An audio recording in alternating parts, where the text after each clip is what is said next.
दोस्तों, लोग शर्म के चलते अपना चेहरा नहीं दिखा पाते हैं और आज मैं अपनी पीठ नहीं किसी को दिखा पा रहा हूँ क्योंकि मेरे पीठ पर हल्दी थोप दी गई है इन लोगों के द्वारा। और इस कार्यक्रम में हमारे ठेस बुद्धि भी लीपे गए। आज हम लोगों के पीठ पर रंगोली इसलिए बन रही है हल्दी की क्योंकि इस घर में शादी है, लेकिन ये कुत्ता अभी भी हटने का नाम नहीं ले रहा। और देखता हूँ थोड़ी देर बाद दूल्हे राजा भी बाहर आ जाते हैं, तो इनसे मिलने के बाद मैं सीधा अपनी गाड़ी को साइड में मतलब गोविंद भाई की धन्नों को साइड में लगाकर महिला मोर्चा में आ जाता हूँ और थोड़ी आगे आकर पुरुषों के बीच बैठ जाता हूँ। लेकिन यहाँ पर गर्मी बहुत ज्यादा है। लेकिन तभी देखता हूँ कि यहाँ पर कोई पत्तल लग गया, तो एक मैं ठेस बुद्धि को दे देता हूँ, लेकिन हंस क्यों रहा है इतना। और यहाँ पर सब लोगों के पास एक एक पत्तल आ जाती है और भाग्य से रोटियां भी मिल जाती हैं दो दो। और फिर मुझे एक बच्चा दिखता है जिससे मैं बोलता हूँ हाय कर दे, हाय तो कर देता है। मैं बोलता हूँ पप्पी दे दे, तो बोलता है लड़की बन गया। वो बन तो गया लड़की, अब तो दे दे।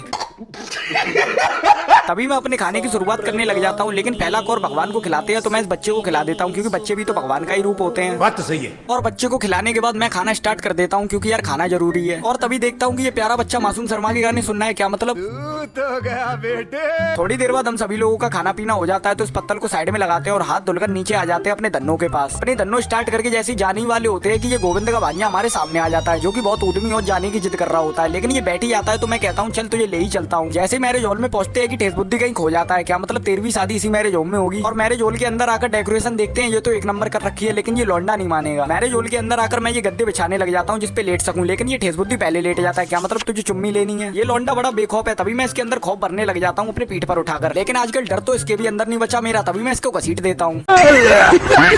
और जब मैरिज हॉल में भी गर्मी का प्रकोप बढ़ने लगा तो मैं यहाँ से जाना ही ठीक समझता हूँ। गोविंद भाई के धन्नों उठाकर मैं अपनी गाड़ी लोड करके अपने घर जाने लगता हूँ। और दोस्तों, अब मैं आप लोगों से 8 बजे मिलता हूँ क्योंकि मुझे अपने दोस्त की शादी में जाना, मतलब दोस्त की बहन की जाना। दोस्तों 8 बजे था लेकिन भजन हो जाते हैं, लेकिन मैं भी तैयार हो जाता हूँ, ऐसी कोई बात नहीं है। तो कैसा लग रहा है दोस्तों? ज्यादा नहीं तो 500 ग्राम तारीफ कर ही देना। हमको नहीं पता।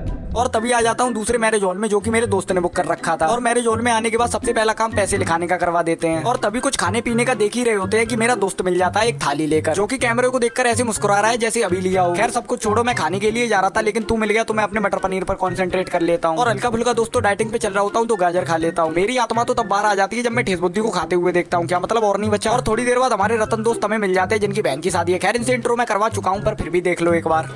अच्छा ठीक है। और तभी मैं एक गिलास में पानी ले लेता हूँ और इसमें नींबू डालने लग जाता हूँ क्योंकि कुछ खाने के बाद नींबू पानी पी लो तो पेट थोड़ा सही रहता है। और तभी नींबू पानी पीने के बाद मैं बाहर आ जाता हूँ और अब आपसे मिलते हैं नेक्स्ट ब्लॉग में। और हाँ, सब्सक्राइब करके जाना।